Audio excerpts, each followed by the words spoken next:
É 2031. Você acorda, toma café e abre o aplicativo no seu pulso. A tela mostra seus níveis de cortisol, a qualidade do sono em detalhes celulares e um alerta vermelho. Uma mutação pré-cancerígena foi detectada no seu pâncreas. Antes que você termine o café, nanorobôs já estão navegando pela sua corrente sanguínea, destruindo as células defeituosas. Você não vai ao médico. O médico está dentro de você. Isso não é ficção científica. É a direção exata para onde bilhões de dólares estão sendo investidos agora, em 2024, por pessoas que decidiram que a morte é um problema de engenharia, não um destino inevitável. Se você quer fazer parte do grupo de pessoas que buscam a verdade por trás das aparências e não aceitam qualquer resposta pronta, se inscreve no canal. Porque hoje nós vamos conectar os pontos que a maioria das pessoas prefere ignorar.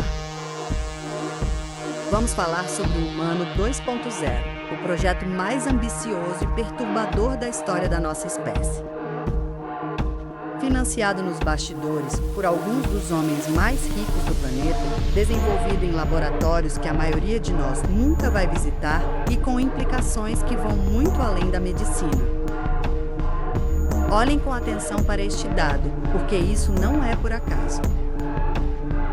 Em 2023, o mercado global de biotecnologia anti-envelhecimento foi avaliado em 25,1 bilhões de dólares pela firma de pesquisa Grandview Research. A projeção para 2030 é de 44,2 bilhões. Esse crescimento não é impulsionado por planos de saúde ou governos. É impulsionado por capital privado, por venture capital.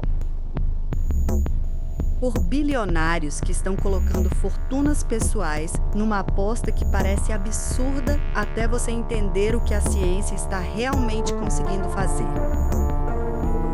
Jeff Bezos investiu pessoalmente na empresa Altus Labs, fundada em 2021 com um aporte inicial de 3 bilhões de dólares, voltada exclusivamente para a pesquisa de reprogramação celular. O objetivo declarado da empresa é reverter o envelhecimento das células humanas, fazendo-as voltar a um estado mais jovem sem destruir a identidade celular. Peter Thiel, cofundador do PayPal, financia há anos a Methuselah Foundation, organização dedicada a estender radicalmente a vida humana.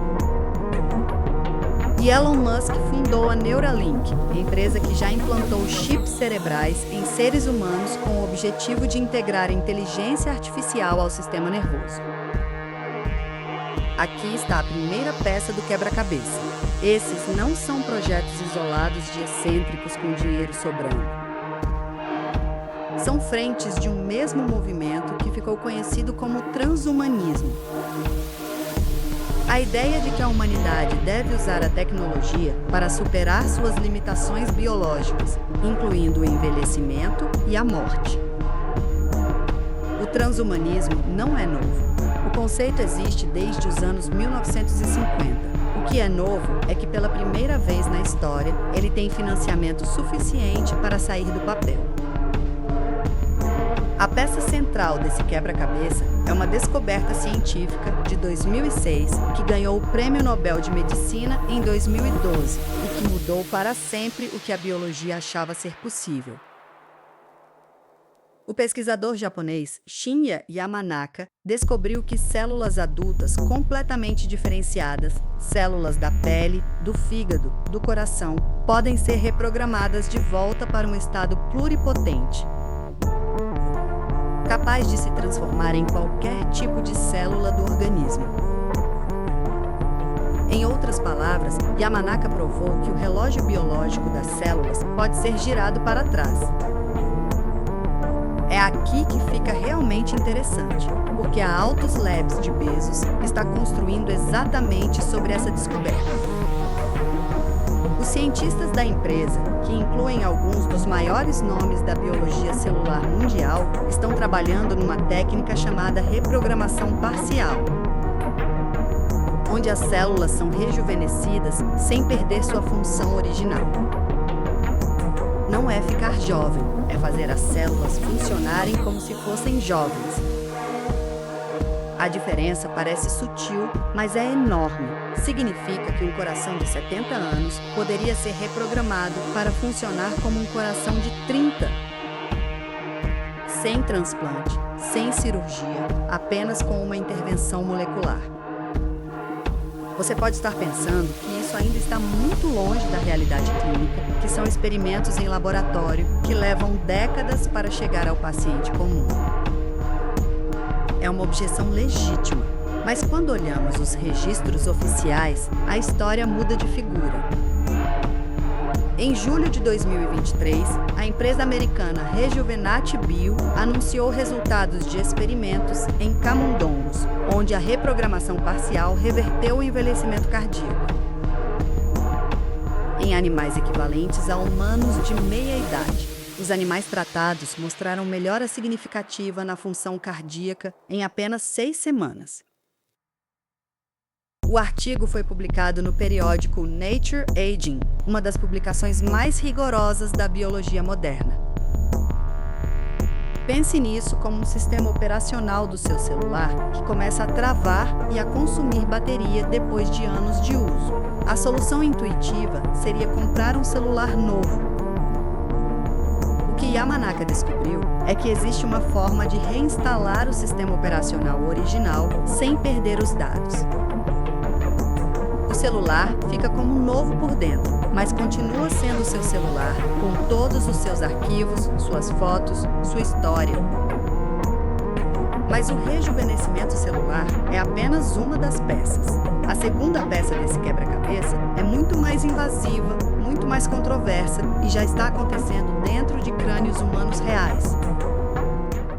Em janeiro de 2024, Noland Arbol se tornou o primeiro ser humano a receber um implante cerebral da Neuralink e a usá-lo publicamente. Arbol é tetraplégico desde 2016, quando um acidente de mergulho o deixou paralisado dos ombros para baixo. Com o chip da Neuralink implantado no seu córtex motor, ele conseguiu mover o cursor de um computador, usando apenas o pensamento. Jogou xadrez online por horas, navegou na internet, tudo sem mover um músculo, apenas pensando.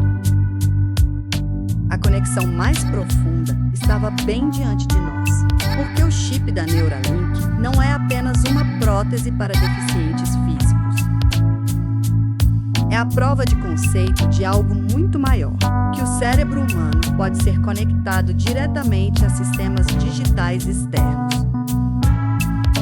E se o sinal pode ir do cérebro para o computador, o sinal também pode ir do computador para o cérebro.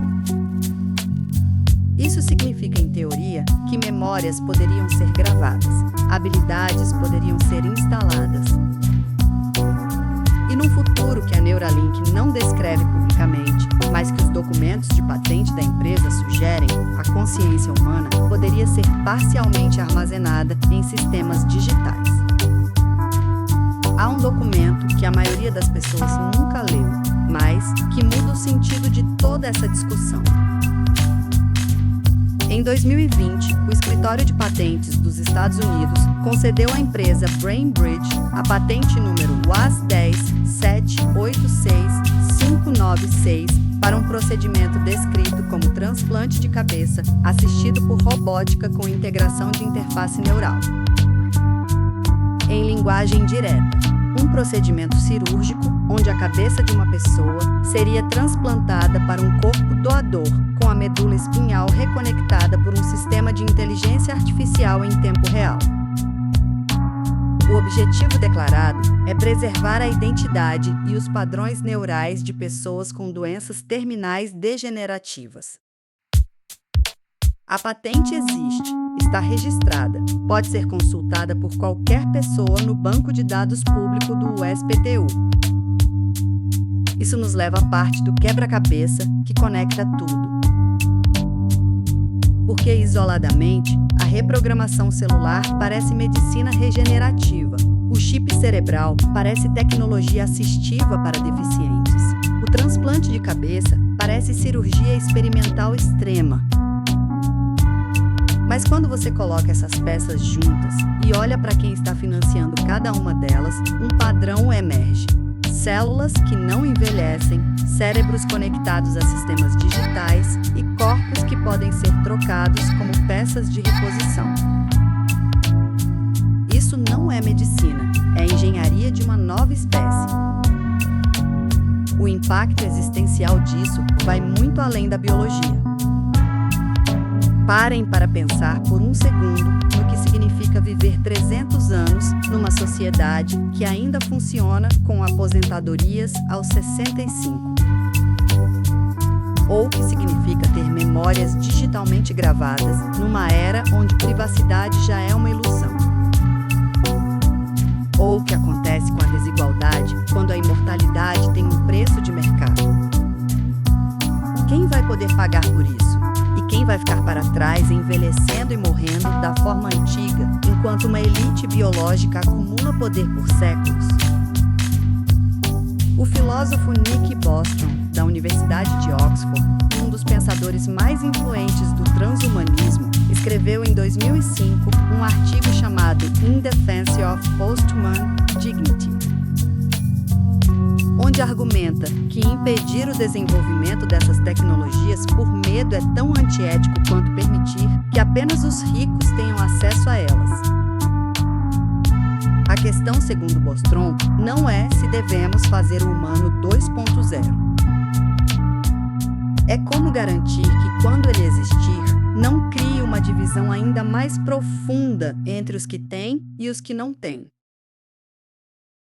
Essa é a peça final do quebra-cabeça que quase ninguém está discutindo publicamente. Porque enquanto o debate popular gira em torno de se a imortalidade é possível, os laboratórios já passaram dessa pergunta. A pergunta que eles estão respondendo agora é quando, e a pergunta que ninguém está fazendo em voz alta é para quem. Se você chegou até aqui, é porque sua mente não aceita explicações fáceis. Comenta qual parte desse avanço mais te surpreendeu: a reprogramação celular, o chip cerebral ou a patente do transplante de cabeça.